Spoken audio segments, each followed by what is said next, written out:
Dias atrás, algumas pessoas enviaram para mim a notícia que a Larissa Manoela estava mais uma vez brigando na justiça, desta vez contra a sua gravadora Deck Disc, que, segundo ela e seus advogados, tem um contrato vitalício assinado pelos pais dela, e isso a impede de dar prosseguimento à carreira dela em termos musicais e, pior, a impede de usufruir do acesso financeiro e dos direitos às produções musicais que estão disponíveis atualmente nas plataformas digitais. Isso acabou me dando a ideia de fazer esse vídeo, no qual eu vou explicar por que artistas e bandas muitas vezes se dão muito mal ao assinar contratos sem o devido acompanhamento jurídico, levando muitas vezes ao término das suas carreiras.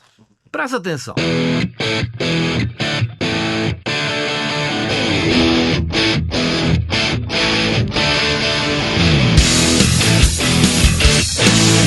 Meu amigo e minha amiga, esse caso da Larissa Manoela, que você pode inclusive se inteirar a respeito dele aí pela internet, mas eu já adianto que na verdade a acusação da parte dela é que esse contrato com a Deck Disc tem cláusulas vitalícias e foi firmado em 2012 pelos pais dela, quando ela era uma menina de 11 anos de idade.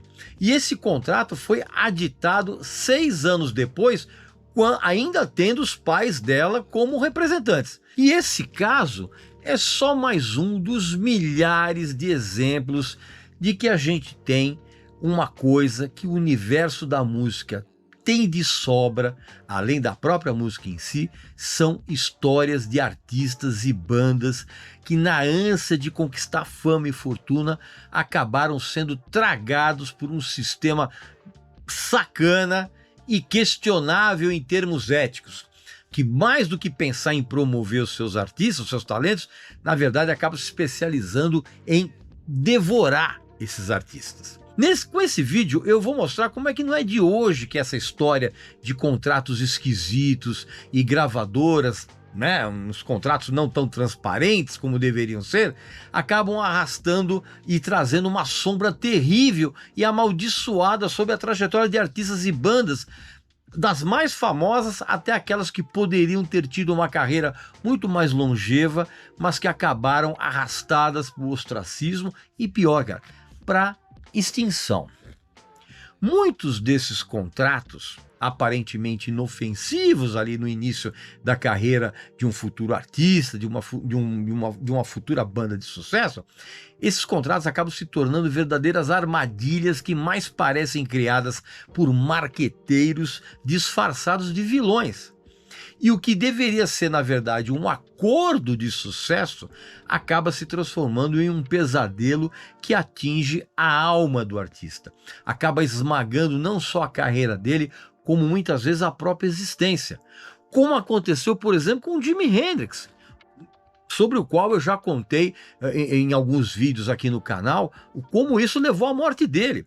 Assim como aconteceu, por exemplo, com os Beatles, de que eu também já contei aqui as confusões contratuais que acabaram levando a banda a encerrar as atividades no meio de batalhas judiciais, brigas entre os integrantes, por causa daquelas letrinhas muito miudinhas nos seus contratos, tanto como banda quanto contratos individuais. E se a coisa foi assim com os Beatles, imagine como o caos se multiplicou para outros artistas que, ao não contarem com a mesma visão estratégica ou com os mesmos aliados ali poderosos que os Beatles tinham, eles acabaram caindo na teia das gravadoras que mais se assemelham a cartéis do que a empresas culturais.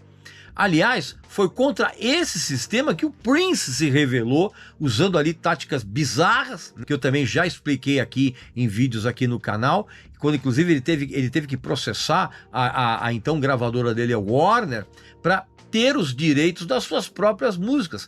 Ele inclusive chegou a renunciar publicamente ao seu nome artístico de Prince, e em compensação acabou adotando um símbolo no lugar, aquela confusão toda que você pode ver no vídeo que tem aqui no canal. E isso, no fundo, não foi uma luta de ego, mas foi sim uma luta do próprio Prince pela identidade artística dele, né? E por um direito que deveria ser tão básico quanto o de respirar, que é o artista ter o direito de ser o dono do seu próprio trabalho, que é o que não acontece na indústria fonográfica mundial.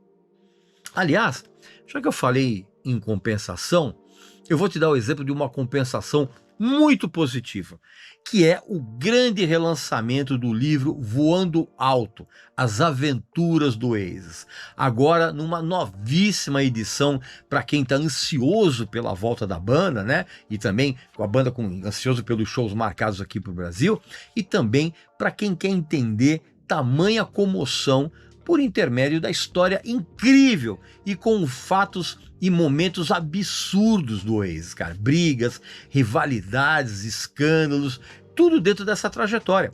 E a biografia, ela retorna ao catálogo da editora Belas Letras em 2 formatos. Uma edição com acabamento luxuoso, em capa dura, com itens exclusivos, como 2 marcadores de páginas personalizados, 2 mini quadros sem moldura, 2 paper toys para você montar o Liam Gallagher e o Noel Gallagher. Tudo também, como eu já falei, numa edição capa dura, e tem também uma outra edição com capa comum. E tem também outro detalhe exclusivo, que é o cupom Regis Tadeu Oasis. Que vai dar, além de um desconto incrível de 30% nessa pré-venda do livro, né? Também vai dar acesso a um material exclusivo aqui do tio, que é a discografia comentada, álbum por álbum, que eu fiz para que você possa... Aliás, eu fiz para quem vai usar o cupom, evidentemente. Então não vacila, porque essa edição vai esgotar rapidamente, tá ok? Então não esquece, é um cupom exclusivo. Regis Tadeu Oasis, tudo junto. Coloca aqui embaixo na descrição do vídeo e você vai ter um descontaço, 30% na pré-venda. Pô, não vacila! Agora, voltando ao nosso assunto, você lembra do caso que eu contei no vídeo do Aposto que você não sabe que eu fiz do Black Sabbath, quando eu contei a respeito daqueles contratos na primeira metade dos anos 70 com o ex-empresário? Pois é, cara, esses contratos mal assinados quase encerraram a carreira do quarteto. E foi um dos grandes exemplos de cláusulas de caráter abusivo e principalmente omisso quanto à prestação de contas. E desde sempre são milhares os casos de artistas e bandas que jamais tiveram acessos a relatórios financeiros e nunca receberam os valores provenientes desses contratos. Uma coisa absurda. E ó, não é a Black Sabbath, são desde a Taylor Swift, que resolveu regravar todos os seus 6 primeiros álbuns por causa de um contrato meio malicioso ali envolvendo a compra da sua antiga gravadora por parte de um investidor e, consequentemente, né, os direitos sobre esses discos não foram para ela, inclusive ela não teve nem a oportunidade, não teve a chance de comprar os seus próprios direitos. Então, desde a Taylor Swift até aquela cantora internacionalmente flopada brasileira, milhares de artistas tiveram problemas contratuais com as suas gravadoras, a ponto inclusive de desistir da carreira. E se você quer saber, até mesmo Paul McCartney, o Roberto Carlos e o Gilberto Gil tiveram que ir aos tribunais por conta de contratos esquisitos. A grande verdade, cara, é que o que causa tudo isso são os contratos que dão controle muito limitado sobre as próprias gravações dos artistas e bandas. Isso para os artistas e bandas. Porque no auge da carreira, quem busca uma maior autonomia depois, né, controlando seus direitos artísticos, tanto para preservar a imagem quanto para garantir um retorno justo para o seu trabalho, acaba se dando muito mal por conta dessas entrelinhas, essas cláusulas minúsculas que fazem com que a música, o nome do artista e o trabalho dos contratados, cara, sejam meras mercadorias. E essas situações mostram outro lado sombrio de um sistema musical que por muito tempo foi projetado para artistas se transformarem em produtos descartáveis. Quando a gente olha para trás e vê a quantidade de artistas e bandas que se perderam nessa teia de exploração, é impossível não pensar em como a indústria da música, ao invés de nutrir a arte e os seus criadores, fez da própria arte uma indústria de sacrifícios e desilusões e de mercadorias. E o mais cruel de tudo é que quando as batalhas judiciais finalmente se encerram, muitos desses artistas, mesmo saindo vitoriosos, cara, eles pagam um preço muito elevado, cara, que é a perda da confiança, a morte de parte da magia artística e a sensação amarga de que eles foram roubados de algo que por direito deveria ser inteiramente deles. Em todos esses casos, o mais angustiante é ver o potencial de artistas e bandas que acabaram esmagados por contratos que visavam apenas um único fim: o lucro da própria gravadora.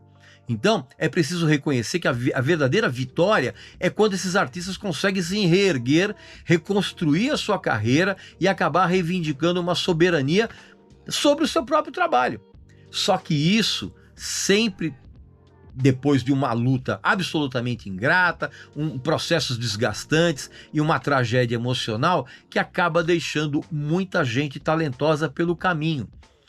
A lição primordial que fica é uma só, cara: nunca assine qualquer coisa sem antes saber o que é que você está colocando da sua alma artística à venda.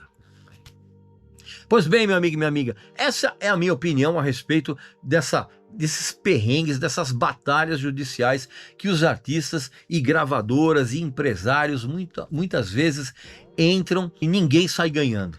Aqui nos comentários, coloca aqui a sua opinião a respeito. Vocês acham que os contratos de todos os artistas deveriam mudar, deveriam ser mais transparentes? Ou você acha que tá tudo certo, que artista tem que se ferrar mesmo e gravadora que tem que lucrar?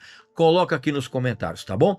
E não esquece que eu volto muito em breve com mais um vídeo aqui para vocês, beleza? Então um abraço, saúde para você, para sua família e para seus amigos e até a próxima.